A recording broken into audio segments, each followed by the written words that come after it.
কষ্ট আর কষ্ট।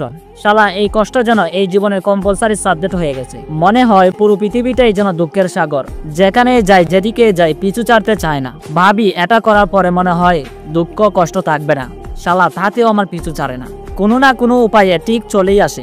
কবে যে দুঃখ কষ্ট থেকে মুক্তি পাবো। এত কষ্ট মনে হয় আমাকে দিয়েই পাঠিয়েছে বিধাতা। আমার বন্ধু বান্ধব, আমার রিলেটিভ, আমার আশেপাশের মানুষ কতই না সুখে শান্তিতে আছে, কত সুখে আছে। তাদের তো তেমন কষ্ট নেই। মুক্তির পথ আমি বেছে নিয়েছি। হয় বাড়িঘর ছেড়ে যাব, না হয় আত্মহত্যা করব। অনেক হয়েছে, কিন্তু আর না। মুক্তি পাবো এই স্বার্থপর দুনিয়া থেকে। শেষ করে দিব নিজের জীবনকে। দেখ ভাই, তুই জীবনের অর্থ বুঝিস? জানিস জীবন কি? আব্বে তুই তো একটা ছাগল রে।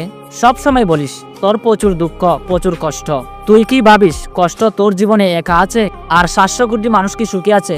তুই বলিস না কষ্ট তোর জীবনের কম্পালসারি সাবজেক্ট।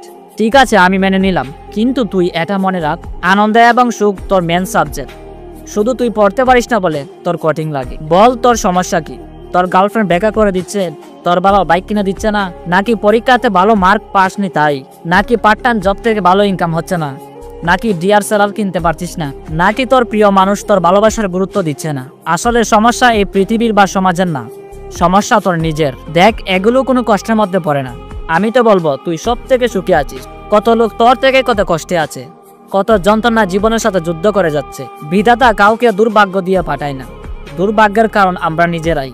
আরে তোর তো ফুটপাতে শুতে হয় না, ডাস্টবিনে খাবার পুড়ে খেতে হয় না, বা সকাল থেকে রাত পর্যন্ত কুত্তার মতো কাজ করতে হয় না। দেখ, সবার জীবনে কষ্ট থাকে, সবার জীবনে দুঃখ থাকে। তাই বলে জীবন যুদ্ধে হেরে গেলে হবে না। একটু চোখ করে দেখ, যে কারণে তুই কষ্ট পাচ্ছিস, আগে সেই কারণটা খুঁজে বের কর। তারপর প্ল্যান তৈরি কর যে কিভাবে রিঅ্যাক্ট করলে সেই কষ্ট থেকে মুক্তি পাওয়া যাবে। এই সুন্দর জীবনটাকে উপভোগ করতে শিখ, আর ছোট ছোট কারণগুলোকে এত বড় করে দেখিস না। দেখ ভাই, তুই বললি না যে আত্মহত্যা করবি, তো খুঁজেই পেলাম না যে কি কারণে তুই আত্মহত্যা করবি। তুই নিশ্চয়ই পাগল না, ভীতু না। যাদের মাথা খারাপ, যারা পাগল, যারা ভীতু, তারা এসব ধরনের কথা বলে। মেরুদণ্ড সোজা কর আর উঠে দাঁড়া। হাতের মুঠো শক্ত করে নেমে পড় জীবন যুদ্ধে। আমি মানলাম তোর জীবনে কষ্ট বেশি, সুখ কম। তোর কাছে আজ যেটা বর্তমান সেটা নিয়ে শুরু কর। কিন্তু জানিস, আনন্দ করতে কোনো কারণ লাগে না। যা হয়েছে তা ভুলে যা, যা হবে তা দেখা যাবে। কিন্তু একটা কথা মনে রেখো, অন্ধকার রাতের পরেই পাওয়া যায় সুন্দর একটা সকাল। আমি জানি তোমাদের জীবনে অনেক কষ্ট আছে, অনেক সমস্যা আছে। ঝড় বৃষ্টির পরে দেখা যায় রোদ ঝলমলে আকাশ। তুমি চাইলে সবকিছু করতে পারো, because you are a super human. সময়ের সাথে সাথে সবকিছু বদলা যাবে, সবকিছু সম্ভব। Everything is possible. থাক না হাজারটা সমস্যা, থাক না হাজারটা দুঃখ, কিন্তু একটা তো সুখের কারণ আছে, একটা তো আনন্দের আলো আছে। তাই সেটাকে আঁকড়ে ধরে জীবনটাকে উপভোগ করো।